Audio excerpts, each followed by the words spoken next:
All right, guys, so this will be my second video on the channel. Same hat. I guess we'll roll with it. I'm gonna try to upload 2 to 3 times a week. With school and work, trying to get all that stuff done, it's a little hard to upload more than 2 to 3 times a week. But today's topic, we are gonna talk about what I think you should and should not do in this journey that we're on to recover from anxiety, somatic symptoms, and all these weird things we're experiencing, right? So I'll give a little backstory to what happened with me, what started it. I'll do a full video probably next week on my whole story, the start, the tipping point, and the downhill to where we're at now. If you've seen the first video, you've seen some of the resources that I've put out that helped me through this journey that we're going on. And so you know a little bit about what I've been dealing with, what's going on. So when it all started, it started with a back injury at the gym due to a deadlift. I don't know if I was doing it wrong. I was doing things like I normally do. Wasn't even lifting that heavy compared to what I was lifting at the time. I was deadlifting over 400 pounds. So I was doing around like 300. I mean, it's heavy, but it's not top weight of what I was doing two times a week.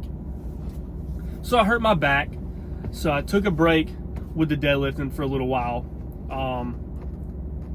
The back pain really just didn't go away. I didn't have it looked at, probably should have, but you'll see why it doesn't really matter in the grand scheme of things. So the back pain, it kind of subsided a little bit. It would come back frequently when I would go back to try to deadlift again, so I just stopped deadlifting in general. And then after the back pain, I got COVID again. And after we got COVID, me and my girlfriend both had COVID, I noticed after a few weeks of being back to normal, out playing pickleball, lifting weights again, back to work, I noticed I was getting tired a lot faster during the day. I was getting tired. I was I was sluggish at the end of the day. I'm a very high energy person. Always have been, had a lot of energy, whether I was drinking caffeine or not. And so I started noticing, I was like, all right, well, maybe it's school and everything all together. Maybe I just need to take a little rest. Took a couple weeks off the gym, relaxed, focused on school, stuff like that. It really didn't help. So I was like, you know what? I'm still going to go to the gym. I'm just going to go 5 days a week instead of 6, give my body an extra day of rest, and just go from there. Really didn't do anything, didn't help. Sorry about that. So I just kept going. My gym sessions were terrible. See, I was still tired. Started getting weird vision floaters and brain fog. These were the first 2 symptoms I experienced, besides the back pain, which can be attributed to this as well, was brain fog and floaters. So I started noticing the floaters and the brain fog, and it would come on. It was like every other day, couple times a week. Didn't really notice a pattern with it. It would just come and it would go, usually in the afternoons. Usually it would come on in the afternoons. And that was around for months. And then that all spiraled downhill to where I hit rock bottom, was stuck in bed, could barely do anything. And now we're here. We still experience symptoms. I'm not gonna lie to you. The past couple of days I've been in what you want to call a setback or an adjustment period, which a lot of y'all probably are familiar with these things if you are watching this kind of content. And my symptoms flared up a little bit, such as numbness on one side. It'll switch from the left to the right. Usually it's on my left. And that was always a big thing for me. It caused me to freak out and have panic attacks because I thought I was having a heart attack and I was gonna die.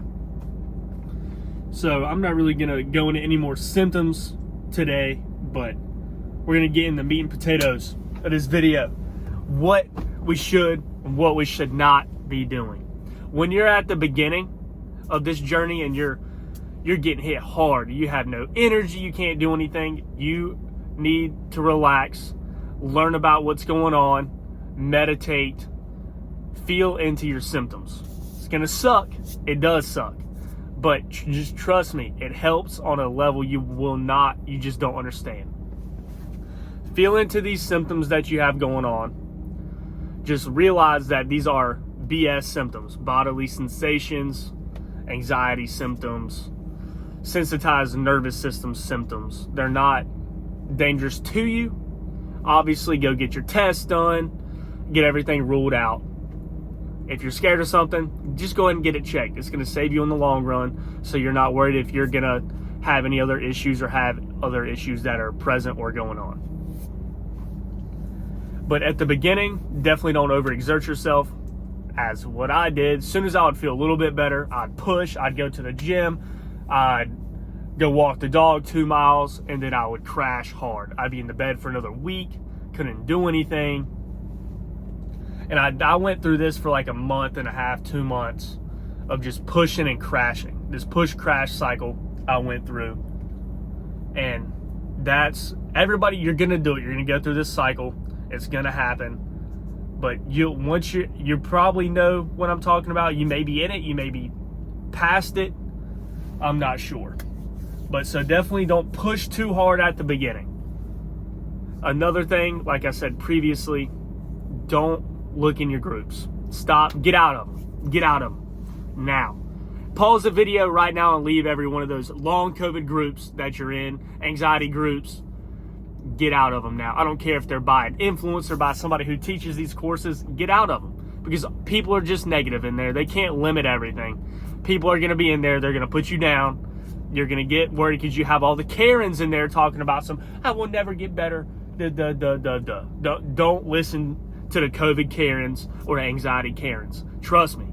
And there's going to be some stuff I say on this channel you're probably not going to like. I'm going to be straight to the point with you on some stuff. But don't listen to them. You can't listen to them, because people romanticize being in this cycle and dealing with these symptoms. They make it their whole life.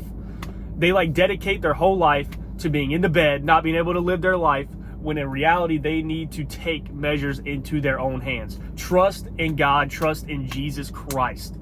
That is the only way that I got put on the path I'm on now, is trusting in the Lord. I'm telling you, you may not be a Christian, you may not want to hear that, but trust me, if you're not a Christian, you're hearing this, just try it out. That's all. Just try it out. If you are a Christian and you're on this journey, trust the Lord. Talk to Him. Ask for guidance. And trust me, it'll pay off. He's not going to just pop and heal you just like that, because we're in this experience to learn. But I'm getting off track. Sorry for going on a tangent there. So what to do and what not to do. Exactly. So you don't need to push too hard in the beginning. You do need to push a little bit, because you have to start bumping your baseline up like this. Just bump, bump, bump. And it's going to look like this right here. You're going to go up, you're going to go down. 3 steps forward, 2 steps back. It's what you're going to deal with. So don't push too hard in the beginning. Once you get to that point where you're kind of past that push crash cycle, start implementing a little bit more. Go on more walks, more steps, do more things. Maybe go back to work a little bit part-time. Go back to class. Walk the dog. Maybe even start going back to the gym a little bit. But you have to implement these things slowly in the beginning. And whenever you get to a certain point, you're gonna be able to. It's a snowball effect. You'll be able to start adding things back. You'll be able to start doing things again, and you're gonna experience sensations and symptoms, BS, while all this stuff is going on. Just go ahead and be prepared to be uncomfortable. You're gonna have to be comfortable with being uncomfortable on this journey. It's just not possible to one day you're gonna have a symptom and they're just gone. Doesn't work like that. You've got to go live your life in these symptoms to really get over them. And it sucks, but you need to get out in the world and do daily life tasks. Go to the grocery store, drive, again, go on walks, do things that you would do if you did not have these bodily sensations going on. But again, if you're in the beginning stage, you're just figuring out what all this is, don't push too hard. You have to start slow and build off of that.